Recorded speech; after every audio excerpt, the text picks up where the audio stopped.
You know what I think? You know what I think really did it to Joey as someone who did not know Joey, as someone who has read a lot about Joey and followed Joey's life.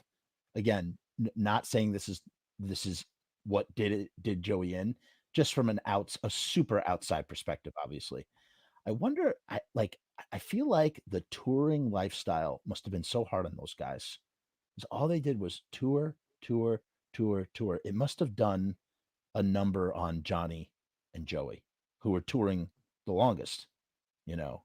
I don't know. I just always thought that, had that notion, speaking of a guy, because like, I mean, Joey drank, but I mean, he wasn't like Dee Dee in that sort of way, right? He was pretty, He drank. He stopped drinking at the end.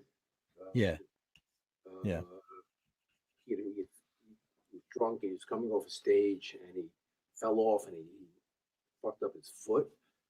And after that, he just stopped drinking. Literally, Wow. didn't go to me. Just oh. He was very strong in a lot of Yeah, ways. yeah, But he was a bad drunk for a while. You yeah. know, I'd say the '80s. But there were problems. He's touring with Johnny. They're not really they're just eking it out. They're not super successful. They're not a failure. So it was probably an escape.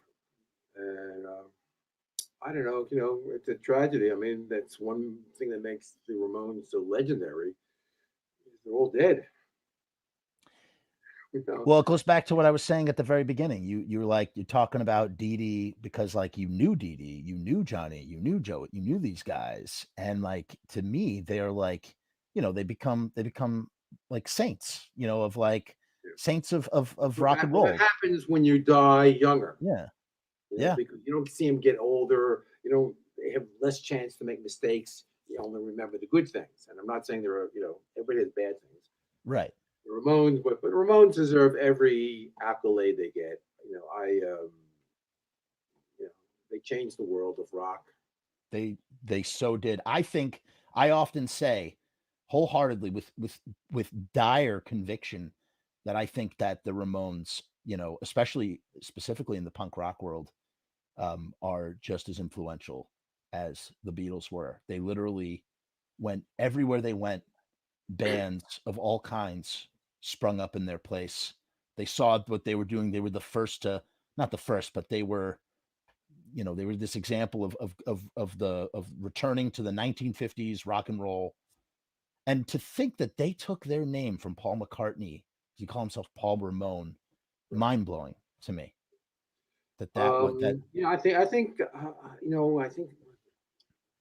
most influential bands ever. Okay, well, Beatles, obviously.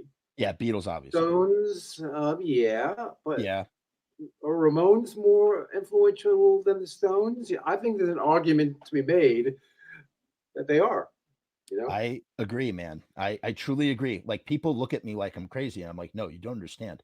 If you don't realize the impact that the around the Ramones world, had all around the world. all around the world, and it's just like, and what's so crazy is that like, again, I love seeing the pictures of the Beatles during their Hamburg years, and that's literally what like the Ramones kind of were, Yeah, leather clad.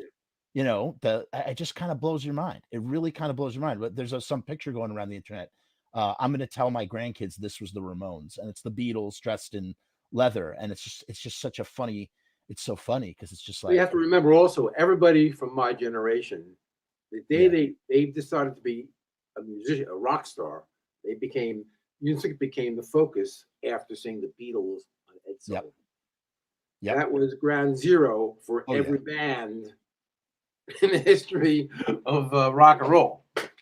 right. That in America, that changed so many lives. That made me think, hey, I like music. I didn't become a musician, but I was this was seemed so exciting. Mm-hmm. Mm-hmm. I This is a way to live your life, like these guys. It's just like, and to think too. Again, I actually have to end this. I really don't want to because I could literally talk about this forever. But to think that everything that the Beatles did, they did in 7 years. You think about that. You think about the output that they put out. I mean, in a sense, the Ramones did a lot, and those first 4 albums were done in 2 years. What? Wait a minute. Se Let me see, 76 Ramones, to Leave Home. 78. Yes, I think Wow. Road to Ruin was 78. Yeah. Yes, Yeah, yes, and they did live too. So they put out 5 yeah, records yeah. in 2 freaking years, did a bunch of tours. The Beatles, however, for the year of 1964 and 1965, because Brian Epstein, I'm sure I'm telling you nothing you probably already know. You probably already know this. Brian Epstein has them putting out 4 singles per year, each single per quarter, in addition to 2 LPs, world tours, and they put out 2 movies in the years 1964 and 1965. So that's 4 LPs, 8 singles, 2 movies, like tons of world tours and TV appearances. And it It's was like, all brilliant. and it was all And brilliant. there were There's not a no clinkers, you know? Like, not wow. a single clinker. And my friend once walked up to Joey Ramone in the late 80s, I think it was. I don't know when it was. I was trying to time. He didn't tell me what time it was, but I was trying to gauge it myself, like what time era this was for the Ramones. And he goes up to Joey Ramone. He says, "Hey, Joey, why don't you?" This is my favorite story in the world. He goes, "Hey, Joey, why don't you guys ever cover the Beatles?" And Joey said this to him: "You can't mess with perfection. You just can't mess with perfection," and walked away. And I thought that was just like,